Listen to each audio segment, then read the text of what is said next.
آپ نے انڈیا کے حکمران آپ نے کہا کہ وہاں خوبصورتی بات یہ ہے کہ وہ غلط بات بھی کریں تو پھر اتحاد کے ذریعے اس بات کو وہ صحیح ثابت کرنے کی کوشش کرتے ہیں، ایسی بات وہ اپنے تئیں شاید کرتے ہوں، لیکن یہ ہے کہ ابھی آپ دیکھیے ابھی بی جے پی کی جو دو لیڈر ہیں، ایک نوپر شرما اور دوسرے اس کے ساتھی جو ہے، ان نے جو بیان جو آیا ہے وہ بین الاقوامی سطح پر تو وہ ابھی اٹھا ہے، اور اسلامی ملک کے جو بڑھتے ہوئے غصے کو دیکھ کر انڈیا اب اسلامی دنیا میں اپنے دوست ممالک کو وضاحتیں دینے پر مجبور ہو گیا ہے۔ یعنی اتوار کو رات سنڈے کو اس معاملے پر اپنی ناراضگی کا اظہار کرتے ہوئے قطر کی جو وزارت خارجہ نے دوحہ میں انڈیا کے سفیر کو، جو دیپک متل سفیر، اس کو طلب کر کے باقاعدہ سرکاری نوٹ ان کے حوالے کیا۔ اس میں انڈیا سے سخت ناراضگی کا اظہار کرتے ہوئے کہا کہ اس میں فوراً معافی مانگی جائے، کو سزا دی جائے۔ اور کویت اور سعودی نے بھی اس سے معلوم اس سے بھی زیادہ شدید رد عمل کا اظہار کرتے ہوئے انڈین سفیر کو طلب کر کے بڑا شدید احتجاج ریکارڈ کروایا ہے۔ اب انڈیا کی جو مودی جنتا کی جو جماعت ہے بی جے پی، اس کے دو رہنما جو میں نے بتایا، نوپر شرما اور نوین جندل، وہ نوین جندل جو ہے پارٹی میڈیا ونگ کے سربراہ بھی ہیں۔ یعنی پیغمبر اسلام سے متعلق متنازع اور بیہودہ بیانات کے بعد تمام عالم اسلام میں سخت غصہ پایا جا رہا ہے، ہمارے پاکستان کے اندر بھی غصہ ہے، اور ہماری پاکستان کی فوج کے اسپیشل جو آئی ایس پی ہے اس نے بھی بڑا غصے کا اظہار کیا ہے۔ اب یہ ہے کہ میں بی جے پی کے دونوں رہنماؤں کے جو بیانات ملک میں گزشتہ چند برسوں سے موجودہ جو گہری مذہبی تقسیم جو ہے اس کی عکاسی کرتے ہیں، جب سے یہ مودی حکومت آئی۔ اب دیکھیے دراصل میں آپ یہ تھوڑا سا میں عرض کر دوں کہ مغربی دنیا سے یہ شروع والی جس اسلام فوبیا کی جو اس لہر ہے، اس نے پوری دنیا میں اسلام دشمنی کی طرف جو زہریلا پروپیگنڈا کیا ہے، اس کا بھی یہ ایک شاخسانہ ہے۔ اور آپ سب جانتے ہیں کہ جب سے مودی جنتا آئی ہے وہاں مسلمانوں کے لیے سیاحت تنگ کیا جا رہا ہے، گائے بگائے ان پر بلا وجہ الزامات لگا کر ان پر بیجا تشدد کیا جاتا ہے، کئی مواقع پر تو مسلمانوں کو جان سے بھی مار دیا جاتا ہے۔ اس کے آئے دن ہم سوشل میڈیا پہ ویڈیوز بھی دیکھتے ہیں، بے قصور نوجوانوں سے جیلیں بھری جا رہی ہیں۔ سب کچھ اسلام فوبیا کے زیر اثر ہو رہا ہے۔ اسلام فوبیا یہ دو الفاظ ہیں، اسلام اور فوبیا، اس کا مرکب ہے۔ اس کا معنی ہے اسلام اور مسلمان سے خواہ مخواہ خوفزدہ ہونا،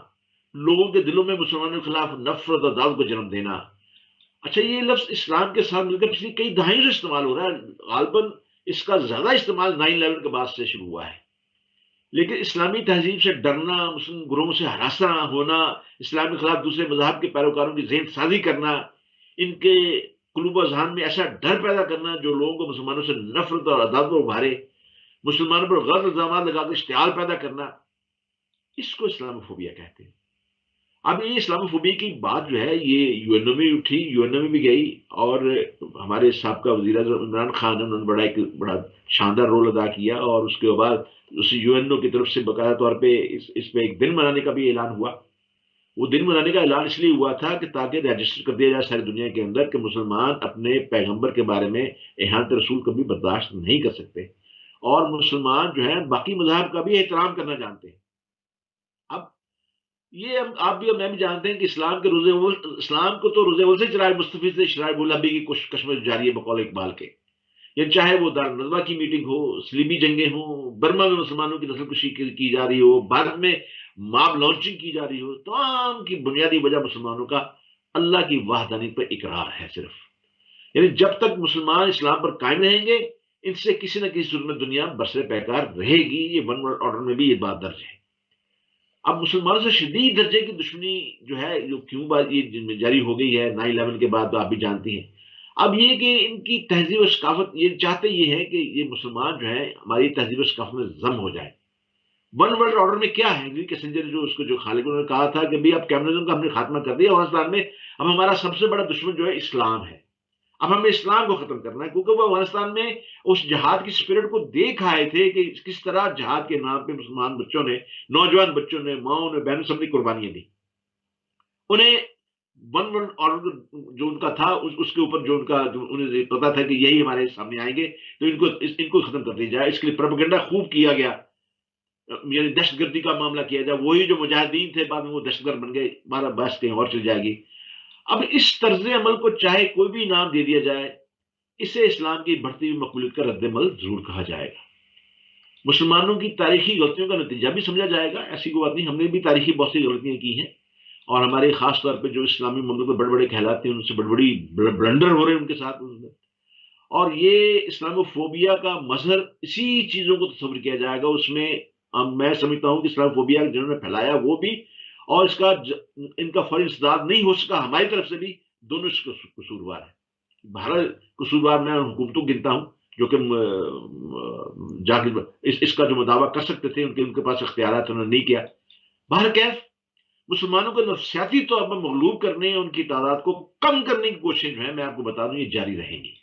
ایسا کام ہوتا رہے گا۔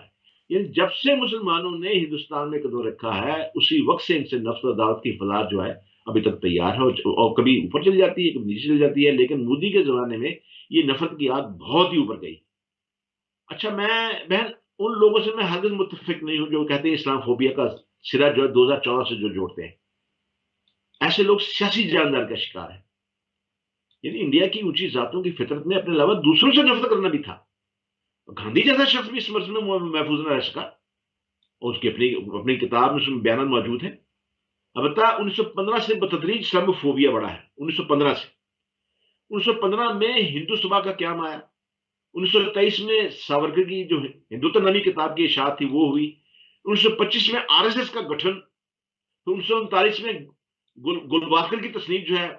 وی آر اور نیشن ہوڈ ڈیفائنڈ، اس میں تو مسلم دشمنی ایک نئے رنگ و روپ میں اس نے ظاہر کر دی، جس میں قومیت اور حب الوطنی کا پیمانہ صرف ہندو مت سے وابستگی ہے، اور ہندو نہ ہونا، انہوں نے اپنی کتاب لکھتا ہے کہ ہندو نہ ہونا مجھ سے غداری کی علامت ہے۔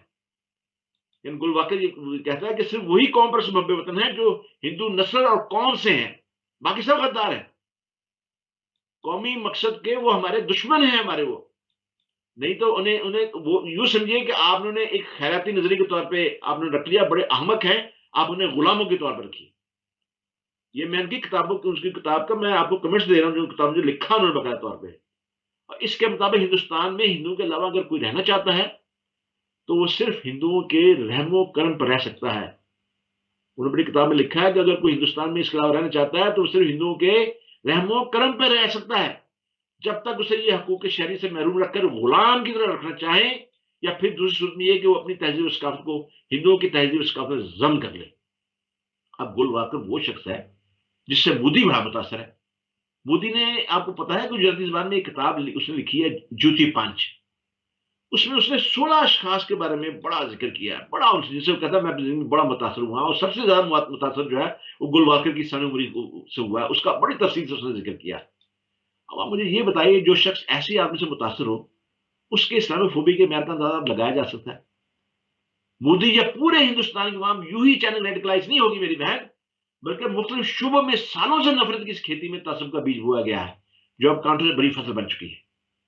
زندگی کے ہر شعبے میں مختلف لوگوں کے الگ الگ انداز میں مسلمانوں کے خلاف ذہن سازی کی گئی ہے۔ اگر آپ صرف RSS کے قائم کردہ 30 کے قریب تنظیموں کی لسٹ اور ان میں دی جا رہی جو تعلیم و تربیت جو ہے، جو ٹرین دی جا رہی ہے، اس کو آپ دیکھ لیں، پڑھ لیں، تو آپ دنگ رہ جائیں گی۔ یہ ہے وہ اسلام فوبیا ہندوستان میں جو کہ اس وقت چل رہا ہے، اور اس کا بہترین طریقہ یہ ہے، میں نے اپنے لکھا تھا، میں نے بتایا بھی تھا، میں نے کہا کہ اگر فرانس کے اندر ایسا ہوا تھا تو آپ نے کہا تھا اس کا بائیکاٹ کیا جائے، تو اسلامی جتنی بھی ریاستیں ہیں، بجائے کہ زبانی کہہ دیں، اور ہندوستان بعد میں کہا وہ تو کہہ دے گا، ہندوستان تو آپ کو پتا ہے کہ 1 کروڑ خداؤں کا مالک ہے، جو طاقتور ہوتا ہے اس کو خدا مان لیتا ہے، وہ فرض طور پہ کہہ دے گا ٹھیک ہے جی ہم نے اس کو نکال دیا، یہ کر دیا، وہ کر دیا۔ ان کا طریقہ کار یہ ہے کہ باقاعدہ طور پہ ٹھوس ضمانتیں دی جائے کہ احانت رسول وہاں پہ نہیں ہوگی آئندہ۔ یہ اسلام فوبیا کے بارے میں UN کو بھی، OIC کو چاہیے کہ اپنا کردار ادا کرے۔ یہ میری چھوٹی سی گزارشات ہے جو میں نے آپ کے سامنے کی ہے، میں نے کوشش کی ہے کہ اپنے 10 منٹ کے اندر آپ سے پوری رائے آپ کے سامنے رکھ دوں۔